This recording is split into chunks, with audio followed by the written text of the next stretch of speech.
Two mice lay down in a field one day. They were tired from playing in the farmer's hay, so they snuggled up for warmth under skies of grey, and they dreamt of nothing at all. As a bird flew on by, she looked down at the mice, and she felt all alone.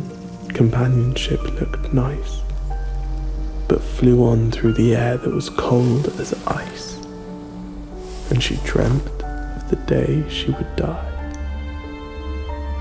The farmer's wife saw the bird, and she silently wept. As it flew, it looked free, and she was filled with regret of the life that she lived and the man that she kept, and she dreamt of the day she would die. The farmer looked at his wife, and he cursed, and he raged. His hard work goes unnoticed, and she talks of being caged. But does she work, graft, or sweat for their pitiful wage? And he dreamt of the day he would die. The old farmer's dad tried to call out from his bed as he watched his son drink till the veins in his head pumped with fury and anger and turned a poisonous red, and he dreamt of the day he would die.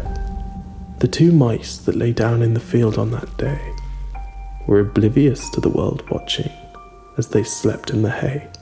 Here nothing could get them, and here they would stay, and they dreamt of nothing at all.